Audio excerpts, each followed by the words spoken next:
कैसे हो चैंप? मैं ठीक हूँ भैया। पता है आकाश, भैया के फोन में 170 सॉन्ग्स हैं और सारे रोमांटिक। रोमांटिक नहीं, सारे रोने वाले सॉन्ग्स हैं। रोता रहता है ये तो। इंस्टाग्राम फेसबुक पोस्ट नहीं देखे तुमने इसके? अरे छोड़ो यार। कदमों में तेरी है आहट, मेरी आँखों में तेरी झलक है मेरी। सुनो, कभी रोए हो किसी वजह से?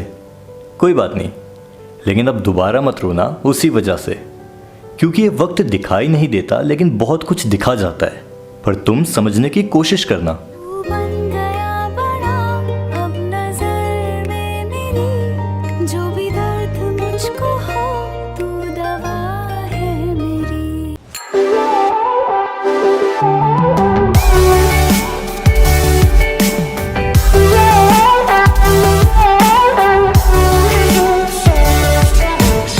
डे 1 तो थोड़ी बहुत स्क्रिप्ट मैंने लिख दी है, तो सोचा क्यों ना शूट स्टार्ट किया जाए। डे 2 अभी तो स्क्रिप्ट पूरी भी नहीं लिखी है, लेकिन जितना लिखा है वो बोलने के लिए भी कॉन्फिडेंस नहीं आ पा रहा है। Same room, same camera angle.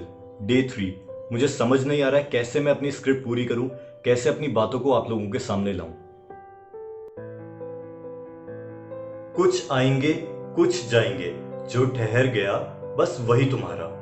नहीं हो पा रहा है यार, ऐसा पहली बार हो रहा है कि मैं कैमरा के सामने नर्वस हो रहा हूं। डे 4 मुझे नहीं लगता ये व्लॉग कभी पूरा हो पाएगा।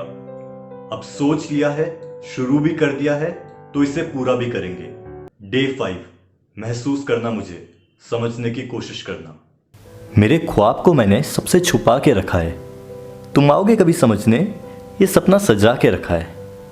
मेरा नाम विशाल अंथवाल है and I am suffering from hypertension, extremely high and low moods, social withdrawal, excessive anxiety, which are the symptoms of mental illness.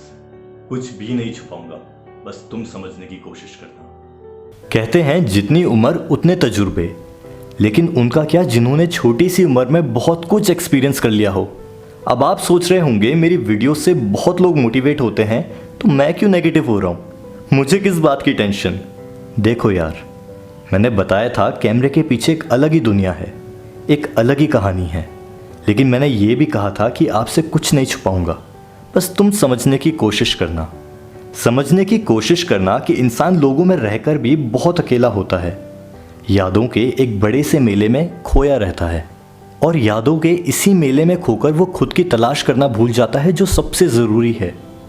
I am going through a lot of problems, career issue, broken friendship, YouTube पे कम response, और हाँ, I was in a relationship for more than 3 years and we broke up on mutual understanding. उसका आना मेरी ज़िंदगी में एक नई शुरुआत थी, और उसका जाना मेरे वजूद की मौत। उसकी बातों से ज़्यादा मुझे ये बात परेशान करती है कि उन बातों में वो मुझे जवाब नहीं दे पाई। क्या हुआ, मुझसे है कोई शिकायत या शिकवा है खुद से? खैर, तुम समझने की कोशिश करना, क्योंकि रिश्ते टूटने के बाद उन पलों की कदर समझ आती है। रिश्ते तो धीरे धीरे ही ख़त्म हो जाते हैं, बस पता अचानक चलता है। मानता हूँ कि अब पहले जैसा कुछ नहीं रहा, अब हम अजनबी बन गए हैं, हमारे रास्ते अलग हैं जो कभी मिल नहीं सकते। पर सच कहूँ तो मुझे यादों की याद आती है। सब कुछ ख़त्म करने के बाद हम न जाने क्यों एक दूसरे की बुराइयाँ करने लग जाते हैं। हम गुस्से में, लड़ाई में उन पलों की कीमत भूल जाते हैं जो हमने साथ में गुजारे थे। देखो यार, अगर इंसान ही नहीं रहेगा तो उसकी गलतियों का हम क्या करेंगे। बहुत कुछ कहना चाहता था, पर तुम्हें समझा नहीं पाया, बातें दिल में दफन रह गई और तुम्हें बता नहीं पाया। पर आज तुम समझने की कोशिश करना।